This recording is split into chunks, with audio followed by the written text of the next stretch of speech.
जय श्री राम दोस्तों, मैं कल्याण भगत स्वागत करता हूं आपका अंबे कल्याण चैनल पर। दोस्तों, बहुत से लोगों का प्रश्न होता है कि हम माँ की भक्ति करते हैं, हम देवी की भक्ति करते हैं, फिर भी हमारे जीवन में दुख और परेशानियां क्यों हैं? क्या माँ इनको दूर नहीं कर सकती? तो दोस्तों, आज हम इसी विषय में जानेंगे कि माँ की पूजा करने वाले लोग अक्सर दुखी क्यों रहते हैं और ये दुख उनके जीवन में कब तक और कैसे रहता है और हम इसको कैसे दूर कर सकते हैं।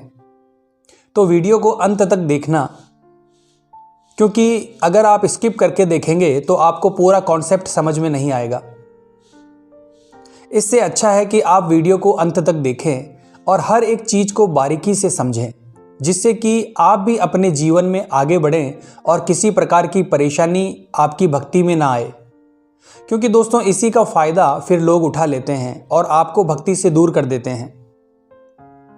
दोस्तों, भक्ति किसी का अहित नहीं करती, बस हमें थोड़ा इसे समझने की जरूरत होती है। देखिए दोस्तों, सबसे पहले तो आपको अपने इष्ट का चुनाव सही करना चाहिए। जैसे आपके गुण हैं, उन्हीं गुणों से जो मिलते जुलते देवता हैं, उन्हीं को अगर आप अपने इष्ट देव बनाएं तो बहुत अच्छा होगा। जैसे मान लीजिए कोई भगवान शिव का भगत है, लेकिन उसके अंदर बहुत ज़्यादा मतभेद की भावना है, बहुत ज़्यादा वो अशांत रहता है, तो वो व्यक्ति भगवान शिव की भक्ति करके भी अक्सर दुखी रहेगा। क्योंकि भगवान शिव की भक्ति करने के लिए व्यक्ति को सौम्य होना पड़ता है, शांत होना पड़ता है, उसको एक साधक बनना पड़ता है। तो जिस देवता की आप भक्ति कर रहे हो, आपको उसी प्रकार से आचरण करना पड़ता है। अब बात करते हैं दोस्तों कि माँ दुर्गा, माँ काली या अन्य किसी शक्ति की जब व्यक्ति पूजा करता है तो उसकी जिंदगी में उथल पुथल क्यों हो जाती है। दोस्तों, देवी की पूजा करने वाले व्यक्ति का जीवन उलझन से भरा होता है। ये किस कारण से होता है?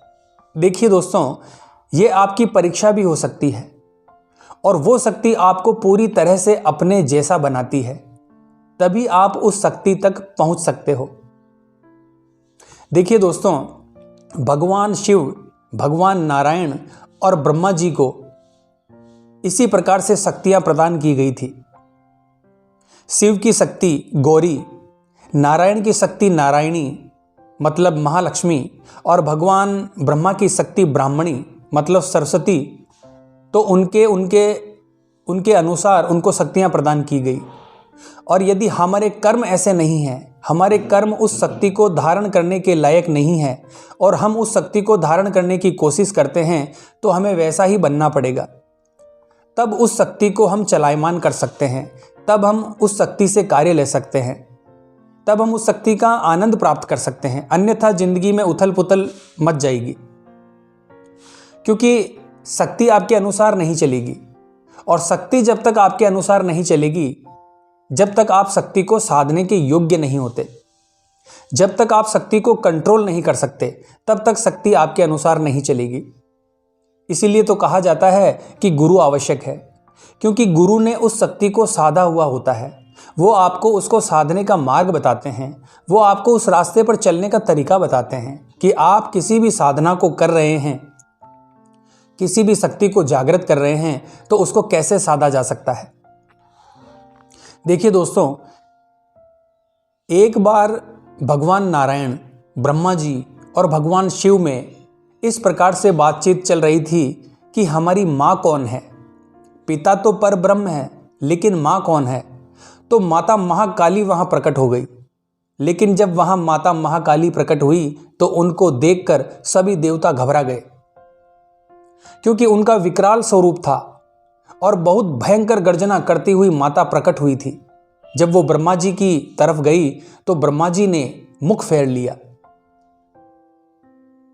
वो रूप उनसे देखा ही नहीं गया, क्योंकि वो माता का विकराल और प्रचंड स्वरूप था। इसलिए ब्रह्मा जी ने अपना मुख दूसरी तरफ फेर लिया।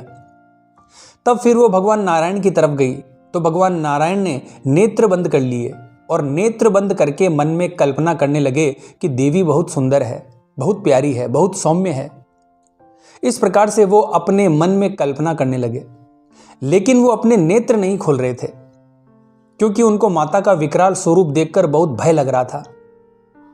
लेकिन जब भगवान शिव की तरफ माता महाकाली गई तो भगवान शिव ने ना तो नेत्र बंद किए ना मुख फेरा, वो उनसे बिल्कुल भी नहीं डरे। तब माता महाकाली ने पूछा कि तुम्हें मुझसे डर नहीं लगता? तब उन्होंने कहा कि मैं अपनी माँ से क्यों डरूंगा? क्या माँ से कभी बच्चा डरता है? आपका स्वरूप चाहे कोई भी हो, लेकिन आप मेरी माँ हो, आप मेरा अहित नहीं कर सकती। तो दोस्तों, इसी प्रकार से एक साधक को बनना पड़ता है। तब भगवान शिव को माँ शक्ति ने अपना स्वरूप प्रदान किया गौरी के रूप में।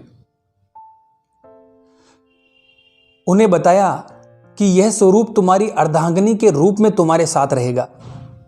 भगवान शिव से माता महाकाली ने कहा कि तुम्हारे अंदर वो सामर्थ्य है जो मेरे इस स्वरूप को साध सकता है। तुम एक सच्चे साधक हो, तो मेरा गौरी स्वरूप मैं तुम्हें प्रदान करती हूं। भगवान नारायण ने नेत्र बंद कर लिए थे और कल्पना कर रहे थे, तो उनके अंदर कल्पना शक्ति बहुत अधिक थी और इसीलिए माँ ने उनको अपना लक्ष्मी स्वरूप प्रदान किया और कहा कि तुम्हारे अंदर संसार का पालन और विस्तार करने की क्षमता है। तुम्हारे अंदर ये क्षमता है कि तुम अपने विचारों से सब कुछ कर सकते हो। अपनी विचार शक्ति से जब तुमने मेरे इतने विकराल स्वरूप को इतना सौम्य स्वरूप बना लिया, अपने मन में, अपने हृदय में धारण कर लिया, तो आप संसार को पालने के योग्य हैं और इसीलिए मेरा लक्ष्मी स्वरूप मैं आपको प्रदान करती हूं। भगवान ब्रह्मा जी से माता रानी ने कहा कि तुमने ना तो कोई कल्पना की और ना ही तुम निर्भय हुए, इसलिए तुम्हें ज्ञान की आवश्यकता है जिससे तुम ये समझ पाओ कि माँ अपने बच्चे का कभी अहित नहीं कर सकती। चाहे माँ कितनी भी विकराल क्यों ना हो, माँ चाहे कितनी भी कुरूप क्यों ना हो, माँ से बच्चे को नहीं डरना चाहिए। अभी तुम में ज्ञान की कमी है, इसलिए माँ महाकाली ने अपना ज्ञान स्वरूप माँ सरस्वती ब्रह्मा जी को पत्नी के रूप में प्रदान किया और उन्हें बताया कि ये मेरे जो 3 स्वरूप है, सात्विक, राजसिक और तामसिक, ये तीनों स्वरूप आपको प्राप्त होंगे। तो देखिए दोस्तों, कहने का मतलब मेरा यही है कि जब आप माँ सरस्वती की पूजा करते हो तो उसमें आपको गुरु की आवश्यकता नहीं है। इतनी बात मेरी आप ध्यान से समझ लीजिए। माँ सरस्वती की पूजा एक विद्यार्थी भी करता है क्योंकि वो ज्ञान की देवी है और ज्ञान को ज्ञान से ही साधा जाता है। इसीलिए हम माँ सरस्वती की पूजा से ही सब कुछ प्राप्त कर लेते हैं। अब दूसरी बात दोस्तों, यदि आपको लक्ष्मी प्राप्ति करनी है तो आपको स्वयं नारायण बनना पड़ेगा। जो व्यक्ति नारायण नहीं बन सकता, मतलब जो व्यक्ति अपनी विचारधाराओं को ठीक नहीं कर सकता, कहने का तात्पर्य मेरा यह है दोस्तों कि आप नारायण बन जाएं। जो व्यक्ति अपनी विचारधारा को ठीक नहीं कर लेता, जो व्यक्ति अपने धन को सही जगह पर खर्च करना नहीं जानता, जो व्यक्ति अपने धन का उपयोग करना नहीं जानता, उसके पास माँ लक्ष्मी विनाशकारी होती है। तभी तो कहते हैं कि स्थिर लक्ष्मी पूजो, जो भगवान नारायण के साथ है, क्योंकि अलग से जो आप लक्ष्मी पूज रहे हो वो चंचला लक्ष्मी होती है। यदि आपको उसका उपयोग करना आ गया तो वो आपको दिन दूनी रात चौगुनी तरक्की देती है, लेकिन यदि आपने उसका दुरुपयोग कर दिया तो वो आपका ही विनाश कर देती है। जैसे भगवान नारायण ने अपनी बुद्धि का इस्तेमाल किया, जो सुंदर रचना है, जो सुंदर कल्पना है, उन्होंने उस रचना को वहां उपयोग किया। जब उन्होंने मां महाकाली का भयंकर रूप देखा तो उन्होंने अपने मन में, अपने अंतःकरण में मां के सौम्य रूप की रचना की। तो शक्ति का उपयोग, शक्ति का उपभोग उनको करना आ गया। तो उन्होंने उन्हें मां लक्ष्मी प्रदान की गई। अपनी इस मानस शक्ति से आप प्रसन्नता और सुख समृद्धि की संसार में रचना कर सकते हैं। संसार को मां लक्ष्मी आपके माध्यम से प्राप्त हो सकती है। जो आपको पहले सुमिरन करेगा, जो पहले आपकी भक्ति करेगा, उसके घर लक्ष्मी स्थिर रहेगी, क्योंकि लक्ष्मी वहीं स्थिर रहती है जहां उसका सही उपयोग होता है, और जब दुरुपयोग होता है तो वो विनाश करती हुई चली जाती है। दोस्तों, अब बात करते हैं माँ गौरी की, माँ शक्ति, आदि शक्ति की। स्वयं माँ ही है जो स्वयं महाकाली है। वो पूर्ण रूप से भगवान शिव के पास है। वो कैसे? देखिए दोस्तों, सबसे पहले शिव को क्या कहा जाता है? बैरागी। जो पूर्ण शक्ति को जो व्यक्ति साध सकता है उसको सबसे पहले बैरागी होना पड़ता है। मतलब आपको भगवान शिव बनना पड़ेगा। अब ये नहीं है कि आप जटा रख कर बैठ जाओ, भगवान शिव जैसा आवरण बना लो या घर बार छोड़ के चले जाओ, वैरागी बन जाओ। ऐसा नहीं करना है दोस्तों। वैराग्य का मतलब होता है कि आपके पास सब साधन है, लेकिन फिर भी आपकी आसक्ति उन चीज़ों में नहीं है।